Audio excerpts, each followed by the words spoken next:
So he's one of our favorite comedians. He's at the Dania Improv this weekend, Thursday, Friday, Saturday. DaniaImprov.com. You can check out Brad Williams. It's one of the best shows that I've ever been to. We're excited to have him aboard again. I'm most excited to have you on the show here today again, Brad, because I'm glad we're still friends. And this means that we're still friends, because last time when my wife... I was going to bring this up. Right off the bat. Okay, so let me tell you what happened, and I'll remind my listeners, which I did tell the story after it happened. So we saw Brad, my wife and I, a few months ago. It was the second time we saw you.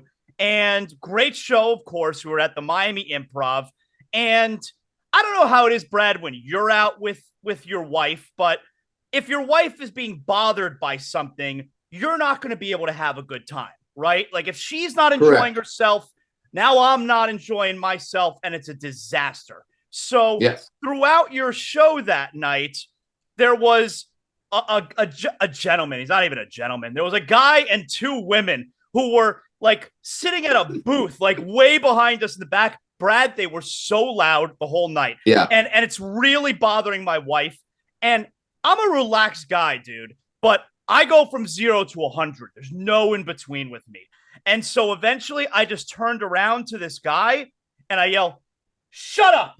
And Brad obviously, now look, I got a little bit of liquor in me, but Brad obviously hears because the whole room heard, and like I interrupted the show. And then you realize what was happening, okay, that these people had to be thrown out, and they were being thrown out amidst me saying that. But I felt so bad that right after the show, I self-reported. I came up to you, and I was like, "Brad, it was me. I'm the one who interrupted the show. I'm so sorry." And you would have been fine. I would have never known it was you. You could have come up and been like, "You know what? That a-hole over there that yelled, 'Shut up.' That really, I mean, come on, man. You were a professional for pushing through that, but I can't believe that guy." You could have done it, but you're an honest guy. You're a good guy, despite what Greg Cody says about you. And so you came up and you fessed up, which, whether it be in the NFL or in the comedy club, we don't see the first one. We see the reaction. That couple was far enough away from me. I did not hear what they were doing. I could not hear that they were having their own little show at their table. So yeah, all I heard was in the middle of my act, a very loud, and you forgot the expletive that you also put in there because it's terrestrial radio. But I remember it. There was a strong word that rhymes with the tuck rule. There was a very loud one. So, hey, man, I'm glad you came out. I like it when the audience self-polices. I actually do. Good. Because it makes my job a lot easier.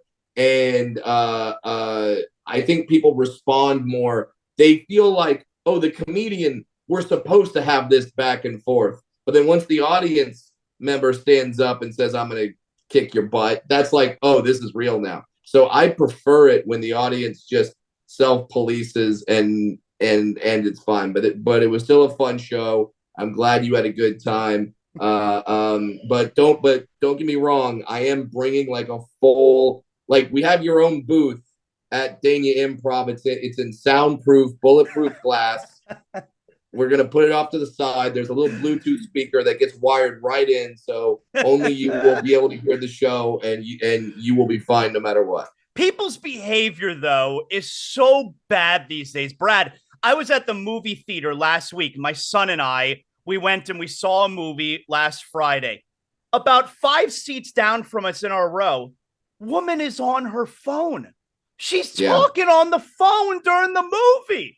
People's behavior is so bad these days.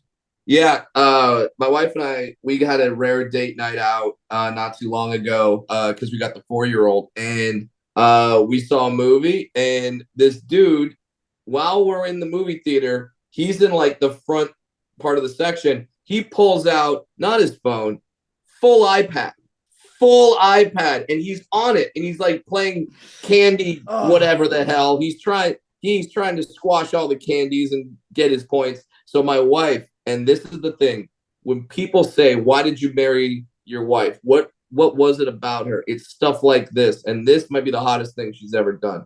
We were about 5 or 6 rows behind this dude. He pulls out the iPad. She pulls out a quarter and just flicks it. It sails over all the rows, all the people. Boom, hits him right in the back of the head. He turns around. We don't say anything. He just got hit with the quarter, and then he put down the iPad. And I'm like, oh, honey, I've never loved you more. I've never loved you more than this moment right now. So yeah, we're stoked. And but that's what I like about coming to all these different markets is every market has their own personality. Miami itself is definitely more the nightlife, like everyone's trying to be seen. Dania Improv, which I'm going to be at this weekend, a little more calmer, but they still enjoy the show. It's people coming out. And in terms of late night stuff in Dania, it's pretty much the Improv and that's it. Like there's not that much going on in Dania. So unless you know of an all hours swingers club, I'm sure you do. So that won't be the case. It's my show. So come out and see me at the Dania Improv this weekend. Do you add or subtract jokes based on what city you're in? Absolutely.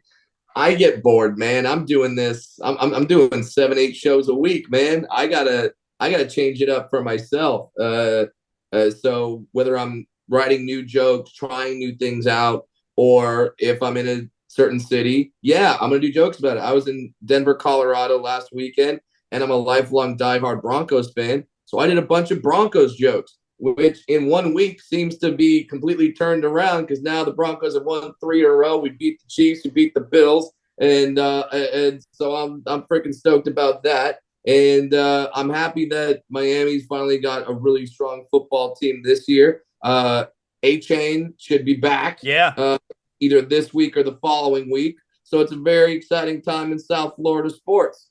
Are you gonna now? So you're here this weekend.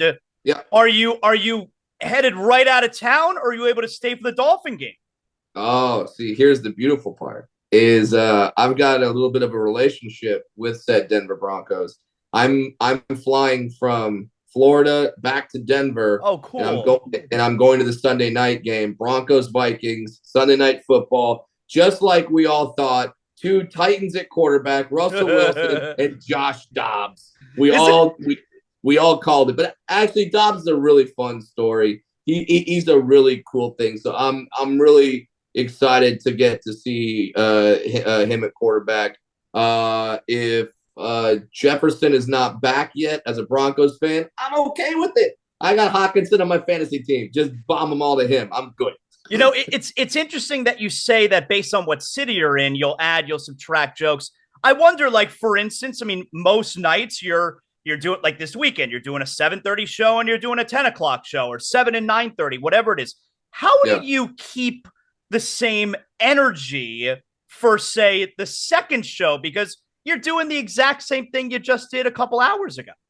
You know what? I keep it because I don't know if you've ever been in front of 300 people that have paid to see you and paid to get a babysitter, and this is their big night out. But it's that knowledge that makes me go, dude, like, okay, so a couple of weeks ago, I had the absolute honor and privilege of going to see John Mulaney and Jon Stewart do a show together. Wow. And in addition to making me feel really bad at my job because of how good they are at it, it was nice to be an audience member, to have gotten a babysitter, to have planned the night out. Wife's looking great. She's dressed to the nines. She's got her makeup on. And like, it felt, I like being an audience member to remind me that feeling of like, no, this is a big night out for some people. Yes, it's my 200, 300 show this year. But for someone, that's their night out. So I got to bring it. I got to get up and I got to make sure that I have the exact same energy for every show. And whether it be Red Bulls, although I'll be in South Florida, so maybe some cafecito, whatever it takes, I will have the energy and I will give you the same, if not better, of a show. In fact, the late shows, I like those a little more because the early show, I'm constantly thinking, wrap it up because we gotta do this again. Whereas the late show, it's like, whatever, let's have fun. This thing ends when I decide it ends. So I actually like doing the late shows more. When you go to a show like that to see John Mulaney, are you able to just enjoy it as a comedy fan, or are the wheels turning in your head, understanding, all right, he's doing this and now he's going here and he's doing, like, are you taking notes in your head? I'm both. Definitely, I've been around so much comedy that I am sort of jaded by it, and it does take a certain type of comic to really hit me. But and yes, the wheels are constantly turning in my head, where it's like a magician watching another magician, where it's like, oh, he's going to do this trick this way. But then the amazing part is when an expert and a brilliant mind like John Mulaney or Jon Stewart is doing stand-up, I almost never know where they're going, and where I think they're going to take the joke, they don't. And it's just so they were so great at their job. And Mulaney, so impressive because he just did his Netflix special and has already got a killer new 40 minutes. Thankfully, I just recorded a special in July, and now I've got the new hour that I'm touring with, and it was like 2 or 3 weeks ago, I finally was like, cool, it's where it needs to be. This hour is where it needs to be. And I'm really stoked about it and really excited for the people to see it. And hell, you just saw me a few weeks ago. Or a few months ago. You'll see some stuff that you saw before, but you'll see a lot of new stuff too. Like, if you were to just, tonight is the last show you're doing with your current, current material. So tomorrow you have to sit down and start writing new stuff. Yeah. How long would it take you to put together an hour? 7-8 months. Yeah, and that's just, let's pull the curtain back.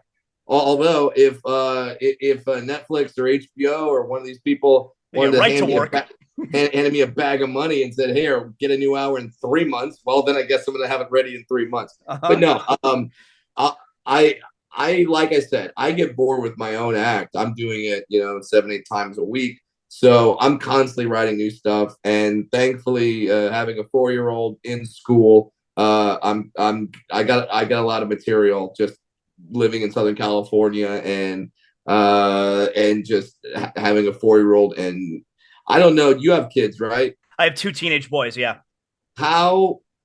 Okay, my thing, we're like, oh, the kids are so hard. The kids are great. Kids are fun. I love kids.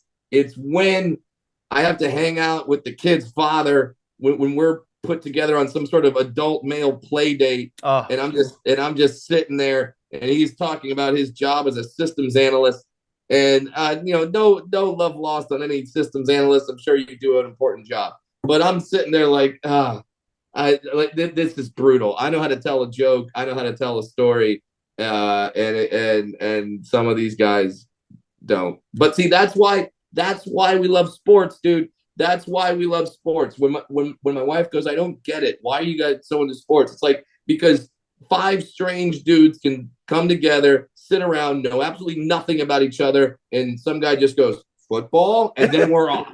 And then we're off. And now we're good. Now we're talking about fantasy leagues. Now we're talking about in the Brady Belichick debate. Looks like it was mostly Brady and not Belichick. We're talking about all of that. So that's people say, like, for the people that don't like sports, that's one of the best parts about being a sports fan is you can drop us in any room, anywhere, and if you're both sports fans, you can talk. My favorite in that regard, and I know you can relate to this, is especially at our age, when you find out, because I don't want to talk to anybody else. I don't need any new friends. It's hard, okay? But I got my friends. Yeah.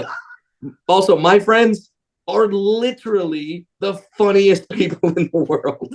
So it's like, I hate to brag, but it's like that's my, when I go to the Comedy Store, that's the people I'm hanging out with. Literally, totally the funniest people in the world. So when I see a new dude who's got a kid in my kid's class, he's like, I got a joke for you. I'm like, no, you don't. No, you don't. It's not going to be good. But how about in that same regard, when someone like you or me finds out that dude right over there loves pro wrestling. I'm in. I'm in.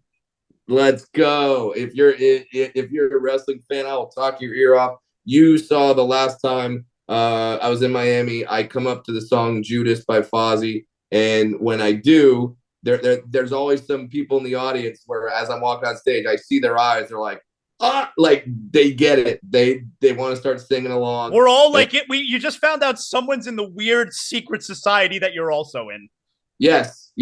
And I love that. And I'm stoked, man. I'm going to be in January. I'm going back on the Chris Jericho Rock and Wrestling Rager at Sea. It's already sold out, so you got to come see me in Dania. You can't see me on the Jericho cruise. But with all the recent additions to AEW, I know AEW roster is going to be on that boat. So I'm stoked, man. I might get to go hang out with Ric Flair. I don't know. That's at the end of January. I'm pretty sure the Jericho cruise is going on the same weekend as Royal Rumble, which is here in Florida also.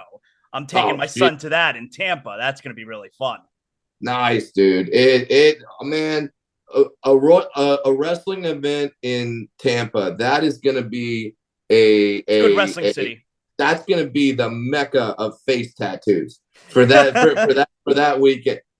Wrestling fans and Tampa, so many face tattoos, so many mullets. Oh, so many mullets. when you go out, when your wife, you talk about play dates and you got to, talk with the other dads. When your wife sets up, you got a double date, you're going out with another couple. Do you feel pressure to be funny? No. None. I'm not. You know what I do? And maybe you do this as well, because I go into sort of podcast mode, and I start interviewing the person. I start interviewing the other person and just asking more about them. And then, like, people think I'm interested in them. I'm not. What I'm doing is you're killing time. I'm killing time, but also selfishly, I'm waiting for you to say something a little weird that I could hopefully turn into a bit. It's a good strategy. That's what I'm doing. I know about me. I know my story. I'm boring in my own head. No, let me hear about you, and let's have you say something dumb, and then that's going to be a new 5 minutes. So that's what I'm doing is when I'm in those double date modes, I'm just going straight to podcast mode where I just start interviewing the person. This weekend, Thursday, Friday, Saturday, Dania Improv. I've seen Brad a couple times. Honestly, top 2 or 3 shows I've ever been to. My wife and I, we love coming out and seeing you. And I got to tell you, I'm surprised when I saw you on the bill for Dania Improv again. I feel like my time is running out to be able to see you at small venues like that. Like, I feel like we're really close. You're going to be in theaters, and I'm going to have to pony up some real money to come see you. Yeah, so tour in 2024, you're right. Tour 24 is my 2024 tour, and it's pretty much all theaters. So yeah, that's what we're doing now. Literally today, I just announced I'm playing the Ryman Auditorium in Nashville, and that's like the Grand Ole Opry. That's the same stage where Loretta Lynn, Dolly Parton, Johnny Cash. It's a 2,000 seat theater, and I'm doing that. So so it's happening. And what's weird is I get some people that write me and be like, dude, now you're going to theaters. I used to like you in the clubs. Why don't you stay in the clubs? And I go, I'll stay in the clubs if the next time you get offered a raise at your job, you turn it down. Yeah. But also theaters are fun. I like doing the theaters because people come out. There's a more expectation of like, this is a night out. This is like, and like people are all facing forwards. They're not at tables eating chicken wings and then looking to the side to see me, which, by the way, props to the Dania Improv. They actually have really good food. They have really good food, whereas a lot of comedy clubs, it's like chicken fingers, mozzarella sticks, and wings that you can make better in your air fryer. But that is not the case at the Dania Improv. They got some good stuff. So you're gonna get some good food, see a good show, and then you can see Zaz in his hat. It'll be great. And I'll bet no one at the theater has to stand up and yell for the guy next to him to shut the fuck up either. No, they have 92-year-old ushers that do that. They just walk down. They're all volunteers. They're coming down, and then it's your grandma scolding you, and you don't want that. And if it's in a theater in South Florida, you really don't want that grandma because that grandma's got a flip flop, and that grandma's gonna kick that flip He's flop got the up. chancleta. He's got the chancleta, man, and you don't want that. She is deadly with the chancleta. Brad, tell everybody about your special you got coming out next month also, man.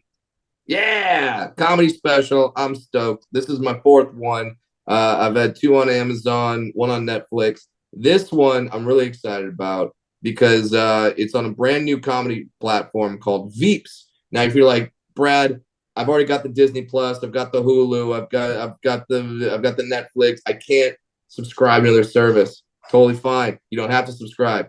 Veeps has created this wonderful experience where you could go to concerts and like you don't have to go and pay for parking. You buy a ticket, you sit in your jams, wow. and you watch and you watch a live concert on your on your screen. And now they're getting into comedy. So my special is going to be launching on December 21st. I financed it myself. So that's the other thing. Veeps is really cool. If you buy a ticket to see my special, it doesn't go to a major corporation. That money goes to me. Like, because Veeps was very good about that. And so, yeah, you can watch my new special. It's hard for dwarves in Hollywood right now. Right now, Zaz, you've employed more dwarves than Disney's Snow White and the Seven Dwarfs. Okay, because you're talking to me. So the special is called Starfish. It will launch on December 21st. Why December 21st, you ask? Because that is the winter solstice, and that is the shortest day of the year. Yes, which should be my official day. So. Yes. Veeps, go to veeps.bradwilliams.com. You can pre-order the special. Use promo code Brad. You get it for 25% off. I'm giving it away. So yes, and you can watch and enjoy the new special. And if you see me in Dania, you're like, well, now I don't want to watch the special because I just watched you. Don't worry, it's different material than what you're going to hear in Dania this weekend. Awesome, Brad. Excellent job as always, man. We're looking forward to seeing you Friday. It's our night out. Don't let us down. It's our night out. I will not. I will once again. You will be in your bubble. You will not have anyone talking around you. I will provide you with one of those little pellet guns so you can like fire the glow in the dark pellets at whoever the offender is, and then I'll know who's talking. So then you don't have to yell, "Shut the F up." It'll be great. Thank you, Brad. We'll see you Friday. Great job, man. Pleasure, man.